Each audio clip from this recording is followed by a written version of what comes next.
Primera de Pedro, capítulo 3, ¿verdad? Ahí está.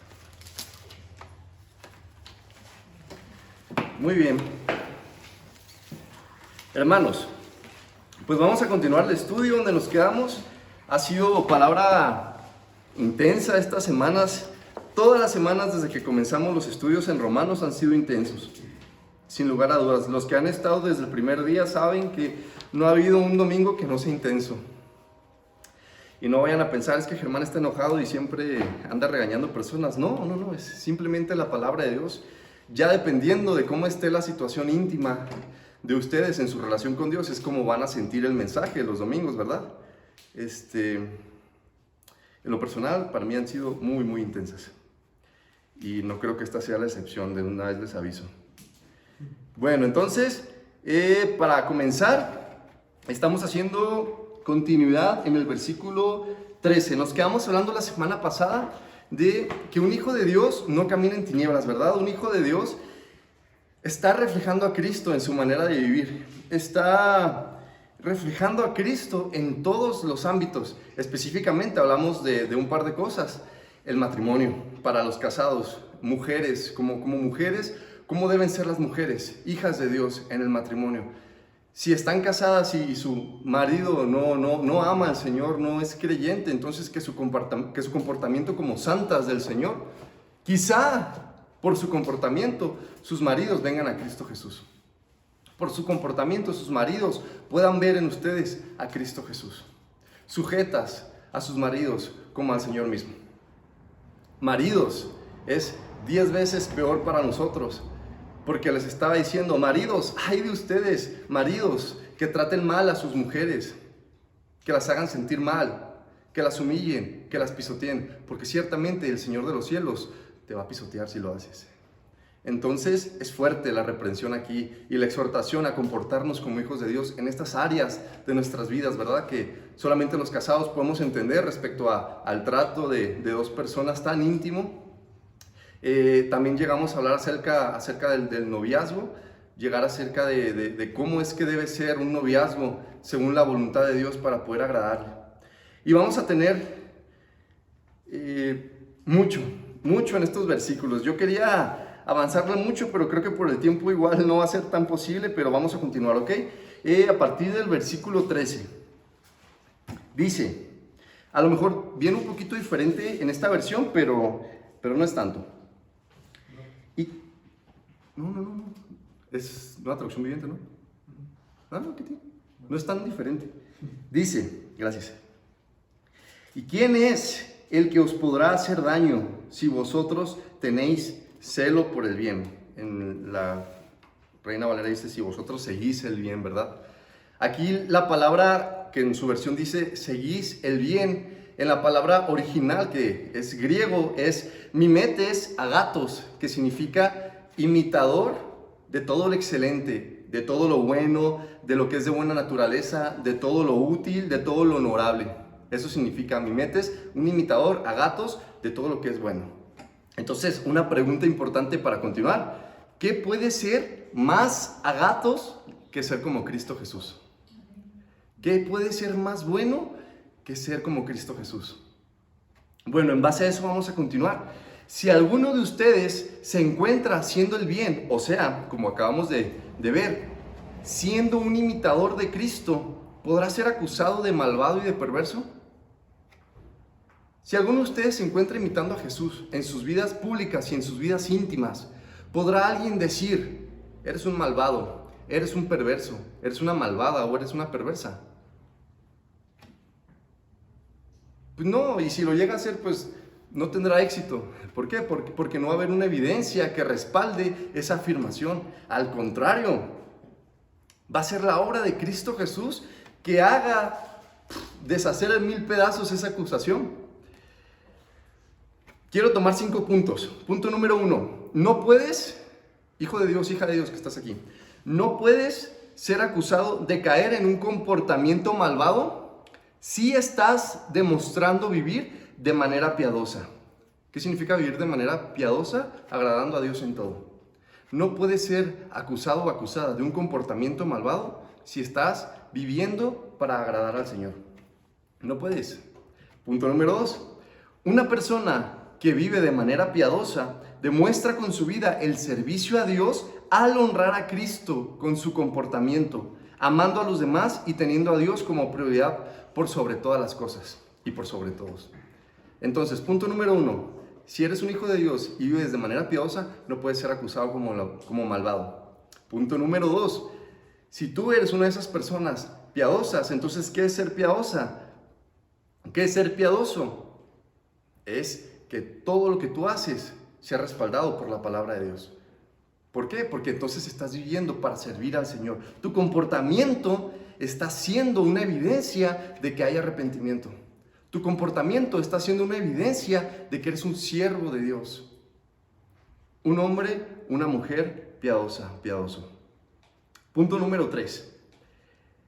Este mundo está cada vez más pervertido y llaman a lo bueno como malo y a lo malo como bueno. ¿Recuerdan Isaías 5:20? ¡Ay de aquellos que a lo malo llaman como bueno y a lo bueno malo!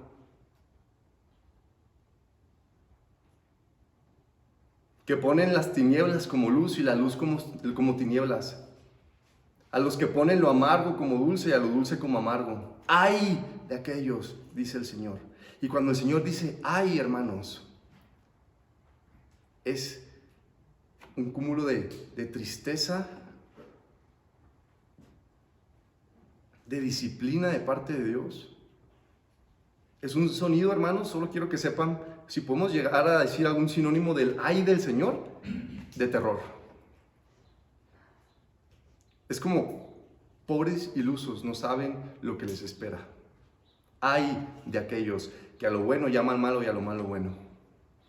Bueno, en estos días estamos viendo, ¿verdad?, que así es.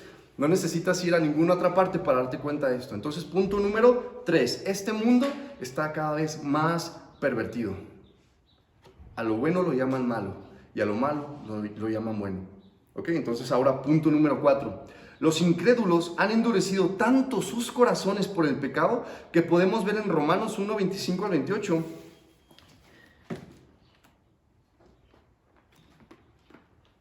Pero no estoy acostumbrado a esta Biblia. Se los voy a leer. Romanos 1, 25 al 28 dice: ya que cambiaron la verdad de Dios por la mentira, adorando y dando culto a las criaturas en lugar de al Creador, el cual es bendito por los siglos. Amén. Por esto, Dios los entregó a pasiones vergonzosas, pues aún sus mujeres cambiaron el uso natural por el que es contra naturaleza. Y de igual modo también los hombres, dejando el uso natural de la mujer, se encendieron en sus deseos lascivos los unos hacia los otros, cometiendo hechos vergonzosos hombres con hombres y recibiendo en sí mismos la retribución debida a su extravío. Y como ellos no tuvieron a bien el reconocer a Dios, Dios los entregó a una mente reprobada para hacer cosas impropias. Hasta el versículo 28. Dios los entregó a una mente reprobada. Entonces, ¿hay explicación de por qué el mundo se esté cada vez pervirtiendo más? Sí, sí la hay, es el pecado. El pecado endurece el corazón del ser humano y hace que sea imposible escuchar la voz de Dios. Todo lo contrario, cada vez te alejas más y más, y dice la palabra, e inventan nuevas maneras de pecar. Dios los entrega a una mente reprobada, como Faraón, hermanos. Pónganse todos ustedes en la posición de Faraón. Y está veniendo Moisés con ustedes y les está pidiendo, por favor, deja ir a mi pueblo para que adoremos. Déjanos ir para que adoremos. Pónganse en la posición de Faraón y dicen, no voy a dejar ir a Israel. Primera plaga.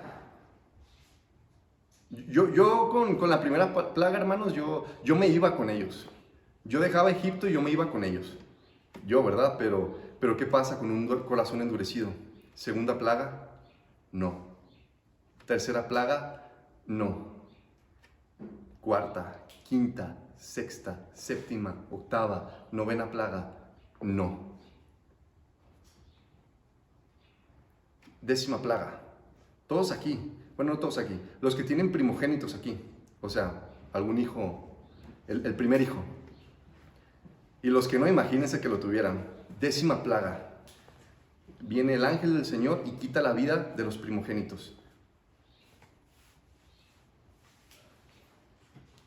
Se sintió mal ya Faraón y dijo, ¿sabes qué? Sí, ya, vete, no te soporto. Pero apenas habían pasado poquito tiempo, que unos 2 o 3 días y mucho, horas. Y el pecado en el corazón de Faraón lo estaba carcomiendo, que ya no era la roca que dijo no, las primeras 9 plagas, era ahora un diamante endurecidísimo, impenetrable. Y dijo, vámonos contra ellos. ¿Y qué pasó? Le causó la muerte a Faraón y a su ejército. Eso hace el pecado en el corazón de las personas, lo endurece. Tú, hijo, hija de Dios que estás aquí, yo sé, yo soy como tú, pecamos, fallamos, tenemos comportamientos y pensamientos a veces que son desagradables al Señor. Qué tristeza, ¿verdad? Causa eso dentro de nosotros. Pero cuidado, cuando un comportamiento pecaminoso no causa eso. Cuando no causa eso y quieres seguir haciéndolo y no hay nada que te detenga, vas a llegar a un punto sin retorno, como Faraón. Y punto número 5. Como consecuencia del punto número 4, sí podemos ser acusados como malvados por los incrédulos, pero no porque el piadoso dañe a alguien, sino según sus propias depravaciones e ideologías pervertidas por Satanás y sus concupiscencias. Entonces sí podemos los hijos de Dios e hijas de Dios ser acusados como malvados, como perversos, por los incrédulos, obviamente, ¿verdad? Pero no porque estemos realmente haciendo daño a las personas, sino porque ellos están tan contaminados, tan destruidos, tan endurecidos por el pecado, que a lo bueno lo llaman malo. Vamos a continuar en el versículo 14. Ahí, espérame tantito. Ahí los alcanzo. Versículo 14. Pero aun si padecéis por causa de la justicia, bienaventurados sois. Y no os amedrentéis por temor a ellos, ni os turbéis, o conturbéis, como dice en su versión. Nos es lícito, como hijos de Dios, padecer, recibiendo mal por bien. Cuando tú das cuando tú das el bien y recibes mal a cambio, eso es lícito. Eso le agrada a Dios. Dios se glorifica en eso. Cuando te pasa algo malo, te hacen algo malo, como consecuencia de tú haber hecho el bien, y cuando digo bien me refiero a todo lo relacionado a Cristo Jesús, entonces Dios se glorifica en esto. Es bueno. Mas nunca será bueno delante de los ojos de Dios que uno de sus hijos padezca sufrimiento de cualquier clase como consecuencia de un comportamiento pecaminoso. No hay gloria en esto. Lo hablábamos la semana pasada. Nunca va a ser bueno delante de los ojos de Dios que uno de sus hijos sufra por la consecuencia de un comportamiento pecaminoso. ¿A qué me refiero? Supongamos que yo en este momento insulto así feo a todos los hombres que hay en este lugar, ¿no? Y alguno por ahí saliendo me mete el pie y me caigo y más me pego bien fuerte. Y yo no digo nada porque y no voy a pelear y no se la voy a regresar porque yo soy cristiano y yo estoy aguantando en el nombre del Señor. No es cierto, no estás aguantando en el nombre del Señor. Yo no estaría aguantando en el nombre del Señor, simplemente estaría sufriendo una consecuencia de un comportamiento pecaminoso. No hay gloria en esto, no hay gloria en el que te comportes de una manera pecaminosa y después sufras las consecuencias de ese pecado y decidas resistir y quieras glorificar a Dios en ello, no hay. Pero cuando tú das el bien y recibes mal a cambio, el Señor se glorifica. Porque es por causa de Cristo. Nadie es demasiado bueno para sufrir por Cristo. Pero recibiendo mal por bien, somos bienaventurados. Dice el versículo 14. Recibiendo mal por bien, nosotros somos bienaventurados. Somos macarios. Somos extremadamente bendecidos. Eso es lo que significa, extremadamente bendecidos. No teniendo de qué avergonzarnos, sino todo lo contrario, dando acción de gracias por padecer por causa de nuestro Señor, el justo y el verdaderamente santo. ¿Por qué? ¿Por qué es que somos tan bendecidos cuando sufrimos por causa de Cristo? Porque tú y yo somos de lo peor. Y siendo de lo peor, el Señor nos usa. Por eso somos extremadamente bendecidos. Porque el Santo, el Justo, el Todopoderoso, el Altísimo, el Soberano Rey de Reyes, usa a miserables para su reino. Por eso es que podemos gozarnos cuando sufrimos por causa de Cristo Jesús. Así, hermanos, así es que no hay de qué temer. No hay nada de qué temer. No os amedrentéis por causa de ellos, ni os conturbéis. Dice el versículo, si en verdad hemos conocido a Cristo Jesús, el vivir esta vida solamente será un montón de tiempo a la espera de verlo un día, por fin cara a cara, y adorarlo por la eternidad, sin pecado, sin muerte y sin enfermedad, en presencia de su gloriosa luz. Si en verdad has conocido a Cristo Jesús, lo que te queda de vida solamente es un montón de tiempo esperando por verlo cara a cara, por estar con Él por la eternidad. Así que lo que pase en ese lapso de tiempo, pequeño o corto, no se compara. No hay de qué temer. Si en verdad has conocido a Cristo Jesús, no hay de qué temer. No hay malvado que te pueda amedrentar por causa de Cristo Jesús, no por un comportamiento pecaminoso. Sí, porque si alguien va a una iglesia cristiana, ¿verdad? Tiene 10 años yendo a una iglesia cristiana, 20 años, 30 años yendo a una iglesia cristiana, y después se sale, o no se sale, a escondidas, está haciendo lo malo, y sufre consecuencias de eso, la iglesia no puede decir gloria a Dios. Y peor, si esa persona muere haciendo lo malo, la iglesia no puede decir gloria a Dios. La iglesia tiene que temblar de tristeza por esa persona, y escudriñándose a sí mismos al pensar, ¿estoy viviendo para Cristo Jesús? ¿O soy como esa persona, solamente que los demás no se han dado cuenta?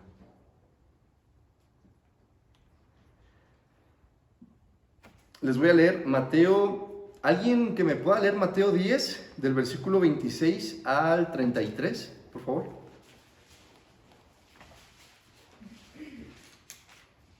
En voz fuerte, que todos escuchemos. 26 al 33, capítulo 10. Así que no lo temáis, porque nada hay encubierto que no haya de ser manifestado, ni oculto que no haya de saberse. Lo que os digo en tinieblas, decidlo en la luz, y lo que oís al oído, proclamadlo desde las azoteas. Y no temáis a los que matan el cuerpo, mas el alma no puede matar. Temed más bien aquel que puede destruir el alma y el cuerpo en el infierno. ¿No se venden 2 pajarillos por un cuarto? Con todo, ni uno de ellos cae a tierra sin vuestro Padre. Pues aún vuestros cabellos están todos contados. Así que no temáis, más valéis vosotros que muchos pajarillos. A cualquiera pues que me confiese delante de los hombres, yo también lo confesaré delante de mi Padre que está en los cielos. Y a cualquiera que me niegue delante de los hombres, yo también le negaré delante de mi Padre que está en los cielos. Así es, hermanos, a cualquiera que lo niegue delante de los hombres, será negado delante del Padre que está en los cielos. A cualquiera que lo confiese delante de los hombres, Él lo confesará delante del Padre que está en los cielos. Y se fijan lo que dice al principio de esos versículos. Lo que yo les digo en lo íntimo, lo que yo les digo en lo secreto, decidlo a todos, desde la azotea proclamadlo. No tengan miedo, hablen el evangelio de Cristo Jesús. No le tengan miedo al que puede matar su cuerpo. No le tengan miedo al que les pueda hacer daño físico. Ténganle miedo a aquel que los puede arrojar junto con su cuerpo y con su alma al infierno. Solamente hay un ser en el universo que pueda hacer eso. Dios Todopoderoso es el único que puede hacer eso. Muchas personas, y lo digo por experiencia porque me ha tocado escucharlos, se mofan, se ríen, se burlan, diciendo, cuando yo me vaya al infierno ahí van a estar mis cuates y vamos a hacer fiesta. Cuando me vaya al infierno, no, de seguro el diablo me va a dar una posición acá influyente o algo por el estilo. El infierno no es para que Satanás reine. El infierno fue creado como un lugar de tormento y de castigo para Satanás y sus ángeles, originalmente. Porque también van a ir ahí las personas que negaron a Cristo Jesús con sus vidas. Dios es el único que toma la decisión, quién sí y quién no, porque Él es el juez soberano. Entonces, estos versículos nos enseñan a no temer a los malvados, a esas personas malvadas, sino a temer a Dios. Si decidiéramos nosotros negarlo frente a esos malvados, pues estaríamos diciendo: negaré al Todopoderoso por temor a ti, sabandija de Satanás. Voy a negar al Todopoderoso porque te tengo miedo a ti.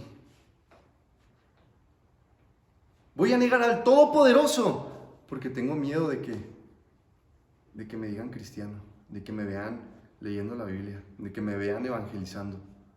Voy a negar al Todopoderoso porque me da vergüenza hablar con las demás personas de Cristo Jesús.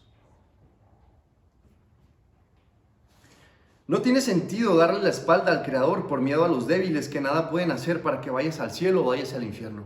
No tiene ningún sentido, en verdad. No tiene sentido. ¿Pero pasa tanto? Ciertamente puede dañar tu cuerpo, pero si aún te mataran después de haber negado a Jesús, en verdad serás levantado en el juicio para ser aplastado por el pie del santo que negaste aquel día. Recordemos, hermanos, que Dios es amor, que Dios es bueno. Y también recordemos que Dios, siendo amor y Dios siendo bueno, es la mejor noticia para el que se salva, pero es la peor de las noticias para el que lo niega con su vida. Dice en Isaías: yo vi a alguien que venía a lo lejos con vestiduras rojas, y le pregunta: ¿qué pasa? Dice: pues es que vengo de pisotear a todos y su sangre me salpicó mis túnicas. Ese es el Señor. Dios es bueno y Dios es amor, y por eso se subió a la cruz. Pero Él sigue siendo justo y sigue siendo terrible, porque Él es santo, Él es perfecto, abomina al pecador, abomina al pecador. Por eso es que Cristo Jesús se subió a la cruz, para que todo aquel que en Él cree no se pierda, mas tenga vida eterna. Pero aquel que lo niega ya tiene su parte en el lago de fuego y de azufre.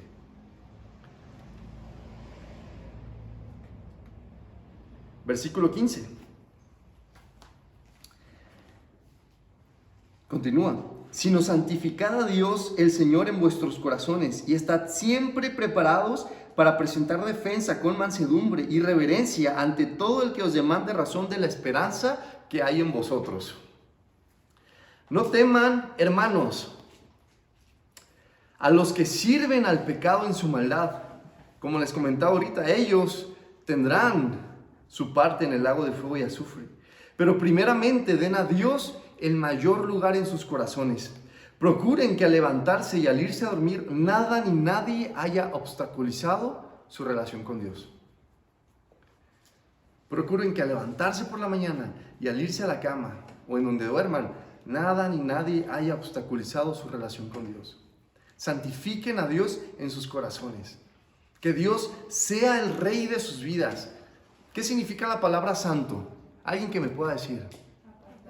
Apartado. Dios, cuando dice la palabra Dios es santo, significa que en Él no existe, no hay pecado, no hay maldad en Él. Como muchos apóstatas llegan a decir que sí lo hay, pero esos son apóstatas. No hay maldad en Él, Él es santo. Santifiquen a Dios en sus corazones. Limpien sus corazones de la maldad. Que Dios sea el único en sus vidas. ¿Cómo? Solamente por la palabra de Dios. Solamente por la palabra de Dios. No tienes que hacer ningún ritual, no tienes que hacer ningún sacrificio de alguna manera, no tienes que tener cierto comportamiento, no tienes que hacer nada. Simplemente es la palabra de Dios en tu vida. Y, según lo que dice este versículo, siempre, hijos de Dios, hijas de Dios que están aquí, siempre deberán estar listos para hablar con valentía. Siempre deben estar listos, todos los hijos e hijas de Dios que están aquí, para hablar con valentía.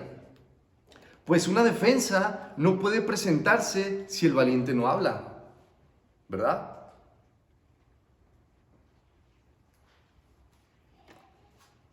¿Cómo podría alguien defenderse si no tiene valor? Nunca se va a defender, siempre va a dejar que digan y hagan y hablen y de todo, ¿verdad? Hasta que se arma de valor y se defiende. Estad siempre preparados para presentar defensa. Punto número 1. Para que presentes defensa, debes ser valiente. Para hablar con valentía, con dominio propio. Para no dejar que sus emociones gobiernen aquella plática y se convierta en gritos y ofensas. Mansedumbre, dominio propio. Eso es un fruto que produce el Espíritu Santo en la vida de una persona. Quieto, tranquilo, calla, escucha, controla tus emociones. ¿Qué pasa cuando un papá o una mamá está regañando a su hijo? Igual hablo por experiencia propia, ¿verdad? Que está regañando a su hijo. El hijo para nada tiene la razón, pero quiere tener la razón. Sube la voz, más si son adolescentes, ¿verdad? Sube la voz y empiezan a ser groseros. Aquí están mis 2 papás de testigos.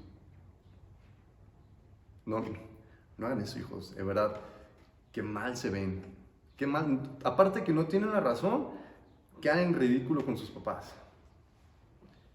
Y es igual con todas las personas, ¿no? Si no hay dominio propio y se da una conversación específicamente acerca del Evangelio,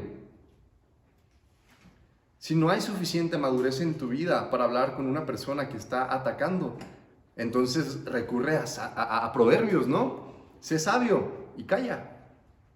Calla, es lo mejor que puedes hacer. Cerrar la boca, detener la lengua, es lo mejor que podrías hacer. Pero también dice la palabra, estad siempre preparados, con dominio propio, para no dejar que tus emociones gobiernen aquella plática. Y con mucho respeto. Pues de nada valdría un buen argumento si se lanza con agresión e intención de humillar al prójimo. Entonces, de nada vale que yo tenga el mejor argumento del mundo preparado en mi cabeza y lo lance. Pero lo lance humillando, siendo irrespetuoso a la persona a la que se lo estoy dirigiendo, pues ya nada vale, ¿no? ¿Cómo te sientes tú cuando alguien te dice algo que tiene mucha razón, pero te lo dice ofendiéndote? En verdad, no prestas atención al mensaje que te está dando, ¿no? Sino más bien a la actitud en la que te la está dando. Entonces, de nada vale que tengas un buen argumento si tu actitud es pecaminosa para con otra persona.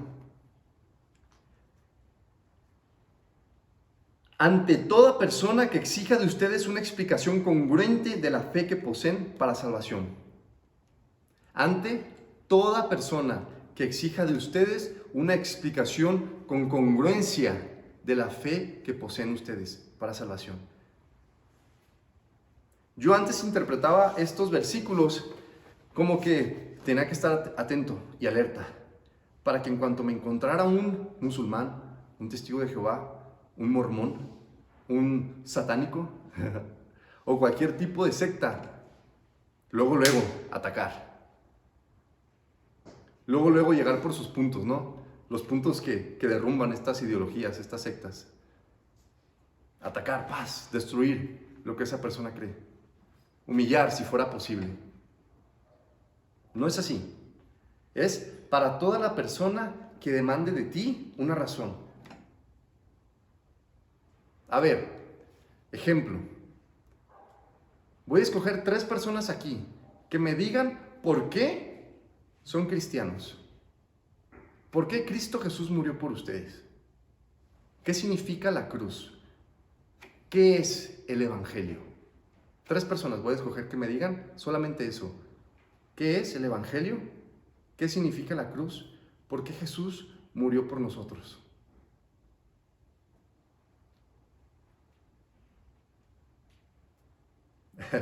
No se crean, ya se pusieron bien nerviosos, ¿verdad? Pero estad siempre preparados.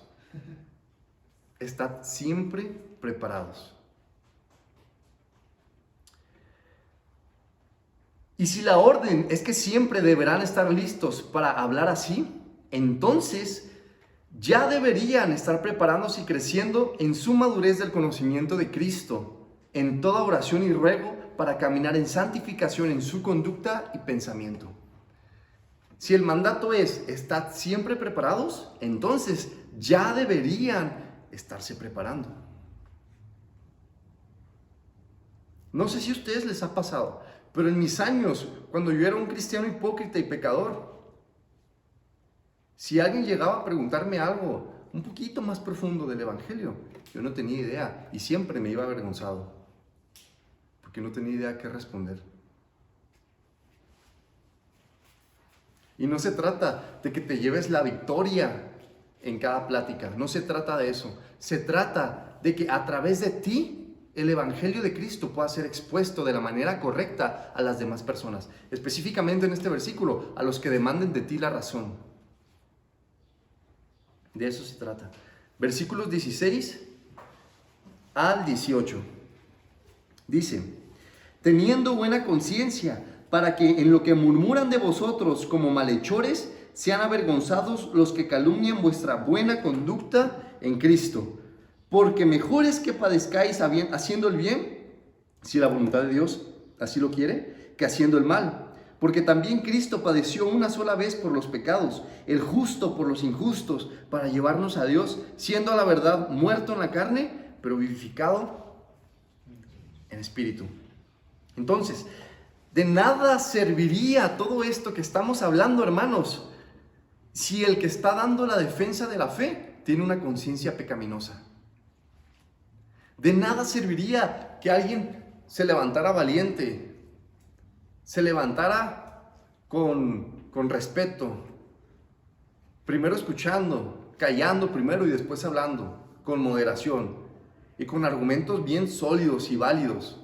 De nada serviría todo eso si tiene una conciencia pecaminosa. De nada serviría que saliendo de ahí se fuera a acostarse con otra mujer. De nada serviría que saliendo de ahí se fuera a golpear a su esposa. De nada serviría que saliendo de ahí se fuera a ponerse borracho, a tener pláticas indebidas con los amigos, a blasfemar el nombre de Dios. De nada serviría.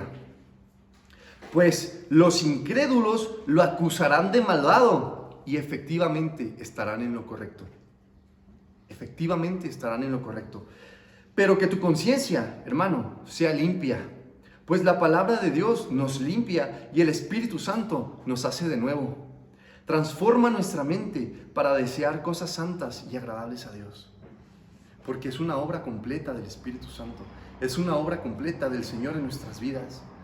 No te tienes que esforzar por ser un hijo de Dios o por ser una hija de Dios. Eso es una consecuencia de que el Espíritu Santo viene a tu vida y te transforma, te convierte en ese papá, en esa mamá, en ese hermano, hermana, en esa pareja, en esa madre, en ese alumno, en ese jefe o empleado. El Espíritu lo hace dentro de ti. Cuando tú has confiado en Cristo Jesús como tu único y suficiente Salvador, el Espíritu Santo entra en tu vida y te transforma. Te hace una persona completamente diferente. Y no es como que, ya no soy Germán, ¿no? Y me poseyó el Espíritu Santo y yo hago estas cosas sin mi propia voluntad. No. El Espíritu te renueva la mente para que tú desees lo que le agrada al Señor. Así que asegúrate de abrir la boca teniendo una conciencia agradable al Señor. Sujeta tu esperanza en el Señor Jesucristo. Asegúrate de hablar sabiendo que tu conciencia está sujeta en toda esperanza al Señor Jesucristo. Así, aquellos que te acusan y señalan serán avergonzados por la obra de Dios en tu vida. Mientras ellos vivan, o en el día del juicio, mientras reciban su sentencia como malvados culpables de transgredir la bondad de Dios. Si hablas, habla con una conciencia limpia a través de la palabra, para que el que te acusa y te señala sea avergonzado por la conducta de Dios, por la obra de Dios en tu vida. ¿Avergonzado aquí en la tierra o cuando estés siendo juzgado como culpable por transgredir la bondad de Dios? Y el ejemplo a seguir no es para nada pequeños, hermanos.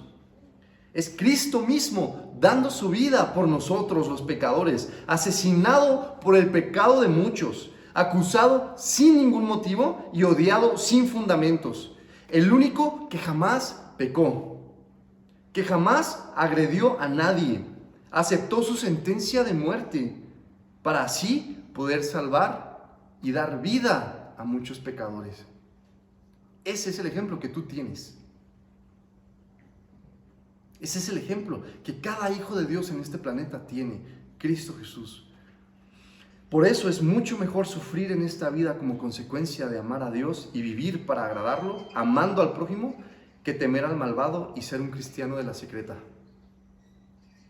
¿Qué significa ser un cristiano de la secreta? Que nadie sabe que eres cristiano. Porque ni tu comportamiento, ni tus palabras reflejan arrepentimiento. Ni tampoco que has conocido a Cristo Jesús. Nota, ningún cristiano de la secreta va al cielo. Si tú eres aquí un cristiano de la secreta, entonces, hermanos, Cristo Jesús viene y dice: arrepiéntete, cree en mí y yo hago el resto en ti. Es lo único que tienes que hacer.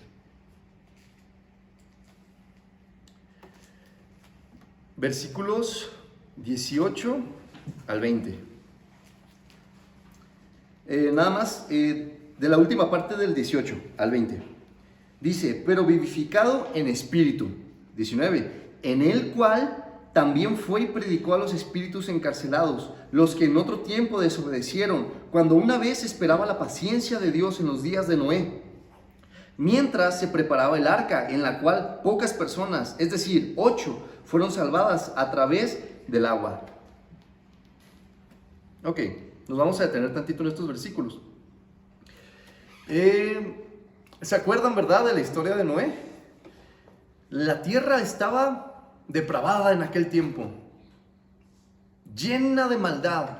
El camino de todas las personas era maldad, maldad, maldad, maldad, maldad, maldad. Hacer lo que se me da la gana. Y Dios dijo: hasta aquí voy a eliminarlos a todos. Y en medio de todos esos había uno, Noé.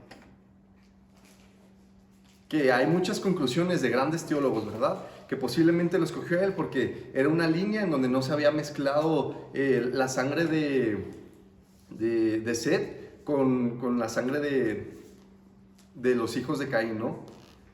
Hay otra que dice que no se había mezclado la sangre humana, ¿verdad? Con los seres angelicales caídos, desobedientes al Señor. Aquí lo que importa es que Dios escogió a Noé porque era justo y perfecto de entre todos los hombres de su generación. Y le dio una orden y le dijo: Noé, construye un arca porque habrá un gran diluvio. Se cree que en aquellos tiempos no llovía, sino que salía un rocío por debajo de la tierra. Entonces que Noé predicara que iba a haber un gran diluvio, o sea, fuertes lluvias del cielo a la tierra, era una locura para los que lo estaban escuchando. 120 años se tomó Noé para construir por fin esa arca. Miren, en ese tiempo no había tecnología como la hay ahorita. No había grandes herramientas ni maquinaria para construirla. Así que le tomó 120 años construir esa arca. 120 años, hermanos. Es lo más que dura una persona en estos días antes de que se muera. 120 años predicó a las personas que estaban a su alrededor: crean este mensaje. Dios va a enviar un gran diluvio por la maldad de los hombres. ¡hey, arrepiéntanse! 120 años predicándoles. Se llegó el día por fin y empezó a llover. Ya cuando los animales estaban adentro, ya cuando Noé y su familia estaban adentro, Dios, dice la palabra, Dios cerró las puertas del arca. No fue Noé. Dios cerró las puertas del arca y nadie entró. Y todos los que no creyeron, los que no se arrepintieron, se ahogaron, murieron por su incredulidad. Ok. El Señor, dice, terminando el versículo 18, comenzando el 19, Jesús fue en espíritu como heraldo de noticias nuevas. Eso significa que fue a predicar, fue como un heraldo de nuevas noticias. A aquellos espíritus malvados puestos en vigilancia, eso significa que estaban encarcelados. A esos espíritus malvados puestos en vigilancia, Jesús fue como un heraldo a llevarles una noticia.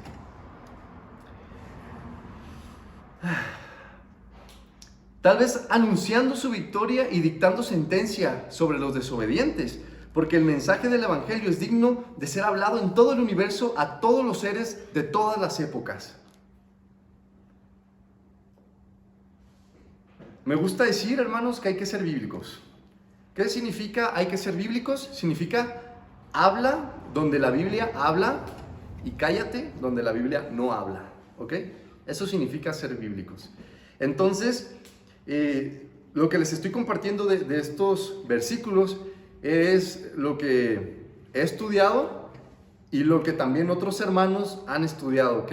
Pero nadie tiene la autoridad para decir esto es. ¿Por qué? Porque la Biblia no lo dice.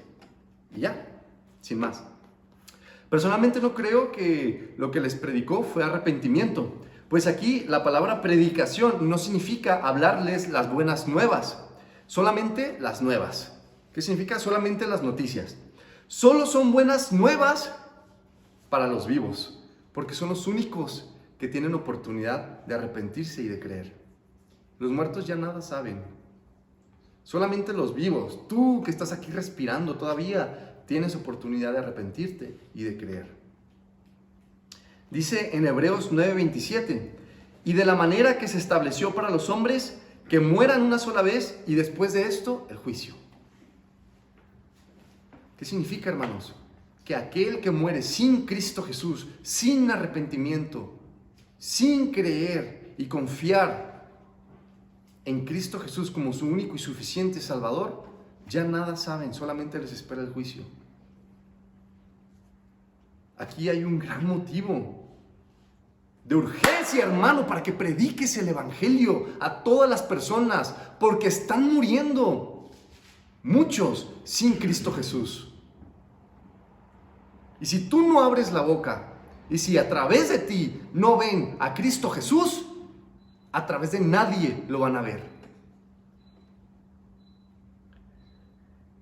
Si estos espíritus mencionados fuesen humanos, ya tuvieron 120 años de predicación a través del justo Noé y ninguno se arrepintió. Si esos espíritus a los cuales Jesús fue a predicarles eran espíritus humanos, ya tuvieron su oportunidad y ninguno se arrepintió.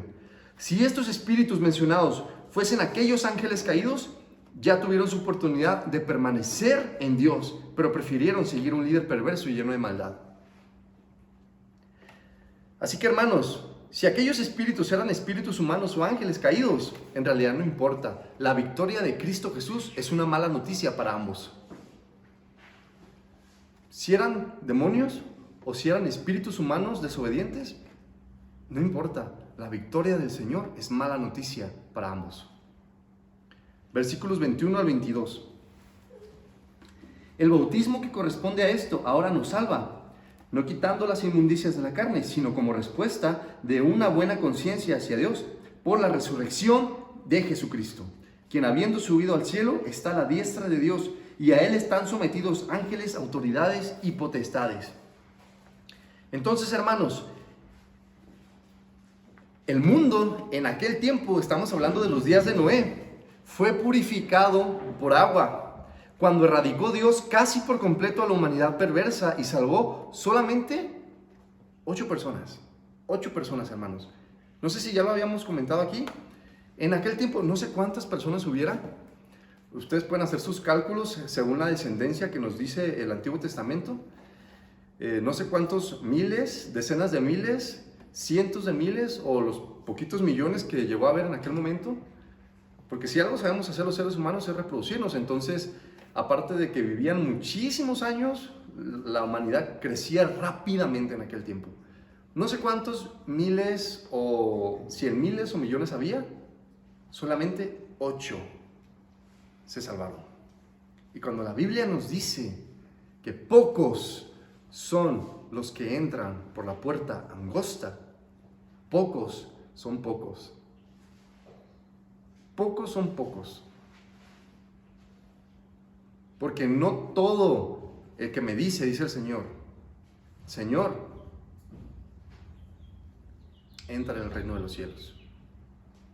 Porque son pocos los que toman su cruz todos los días.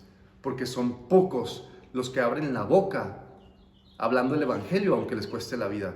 Porque son pocos los que están dispuestos a vivir humillación y vergüenza de parte de los incrédulos al hablar de Cristo Jesús. Porque son pocos los que están dispuestos a no darle rienda suelta a su carne para agradar al Señor.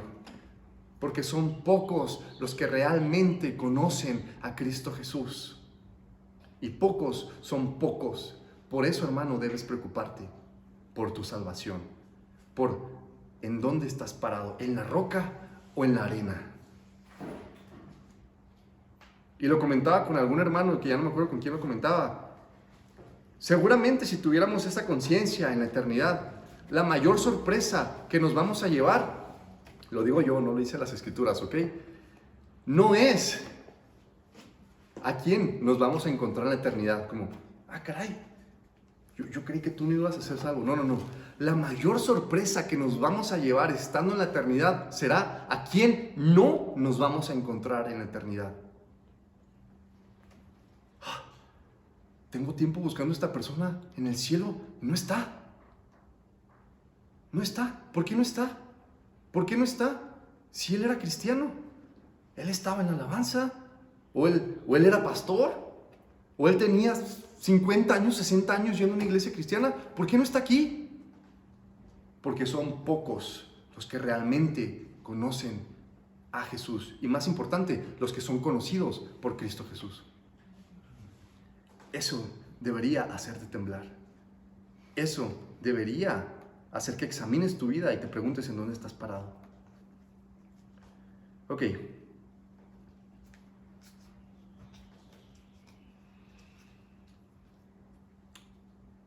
Continúo. En aquel tiempo, el mundo fue purificado por el agua. ¿Ok? ¿Qué significa? El agua se llevó a todos los perversos, a todos los pecadores. Solamente 8 quedaron. Ahora, esta es una interpretación, una representación para los que creemos de una vida nueva y limpia a través de Cristo Jesús. El bautismo es eso, es una representación para los que creemos de una vida limpia. Por eso dice entre paréntesis, no como que el bautismo quite lo malo de tu carne, simplemente como una representación de una conciencia limpia. Eso representa el bautismo. Si bien el bautismo en sí no salva, este es una manifestación pública del compromiso con Cristo que adquiere una persona al recibir su mensaje glorioso. El bautismo no salva a nadie, ni ha salvado a nadie, ni salvará a nadie. ¿Qué es lo que salva? Que creas en Cristo Jesús.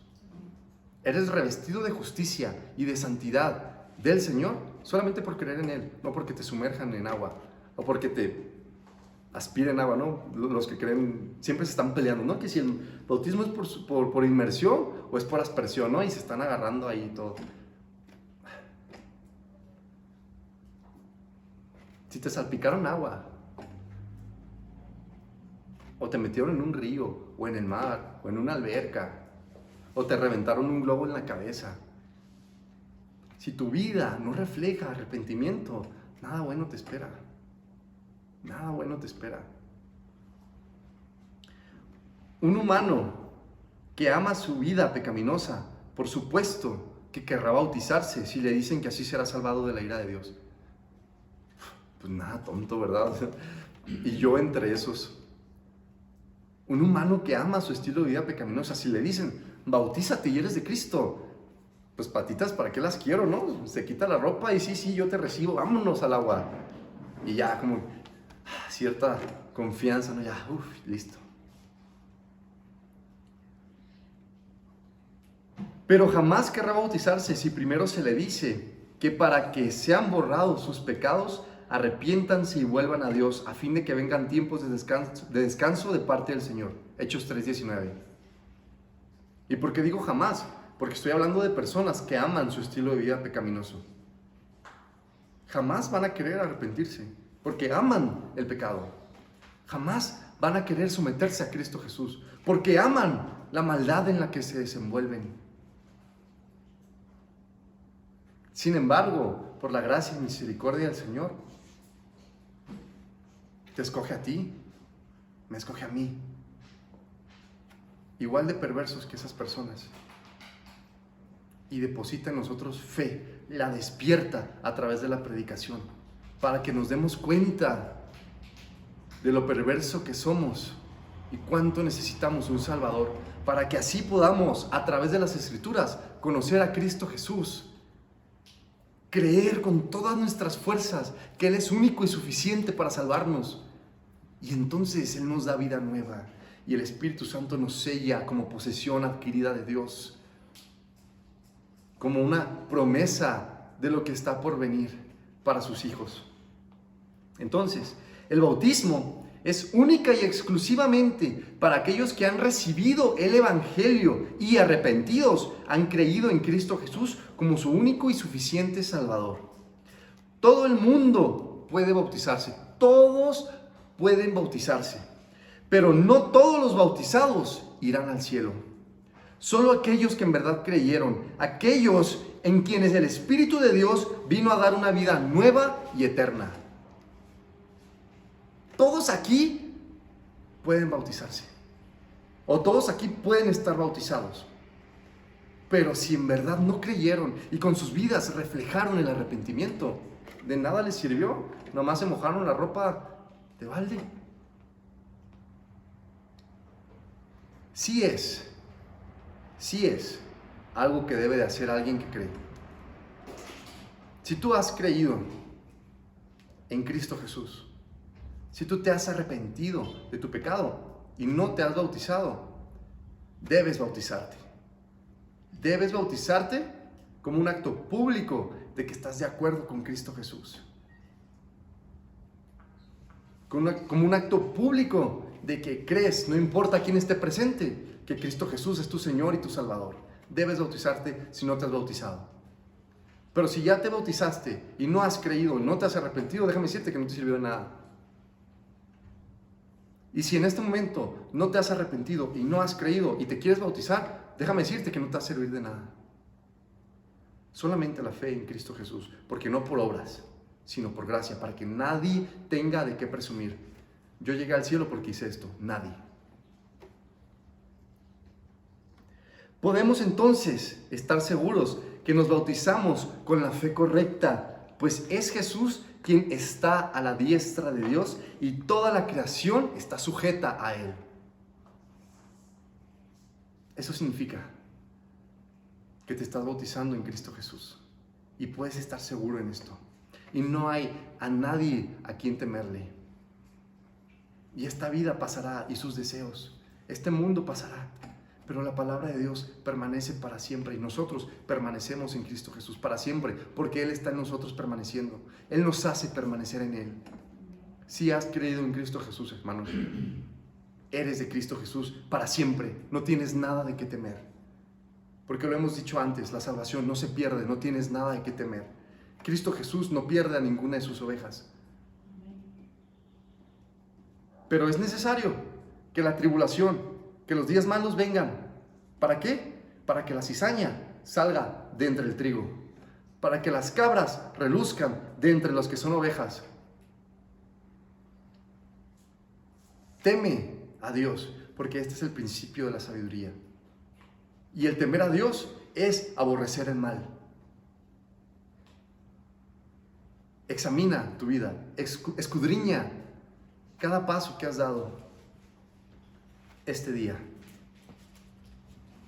Porque no sé, si tienes 5 años, si tienes 8, 9, 10, 11 años, 15 años, 18, 19, 20 años, 21, 22, 23, 24, 30, 40, 50, 60, 70 años, no sé cuántos años tengas.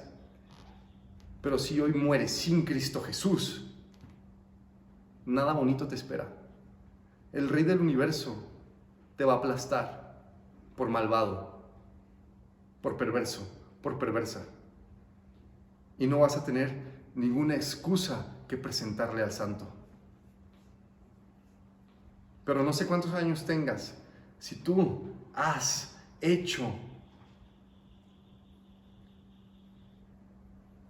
a tu vida como nada, humillándote a ti mismo, a ti misma, creyendo en Jesús como suficiente y poderoso Salvador. Porque eso es lo que significa Jesús. El Señor salva, Dios salvando. Si tú crees en Jesús como el Dios de tu salvación, no tienes nada de qué temer, no tienes nada de qué avergonzarte. Porque en el día del juicio, como hablábamos la semana pasada, el juez va a ser tu mejor amigo. Amén. Hasta aquí, hermanos. Señor, gracias por tu palabra, gracias por la hermosura de tu verdad, gracias porque, Señor, siendo miserables pecadores, tú extiendes tu voluntad a nosotros para que nos arrepintamos, Señor. Para que creamos en ti, para que confiemos en tu poder. Ayúdanos, Señor, a conocerte más. Espíritu Santo, trae convicción de pecado a nuestras vidas si es necesario.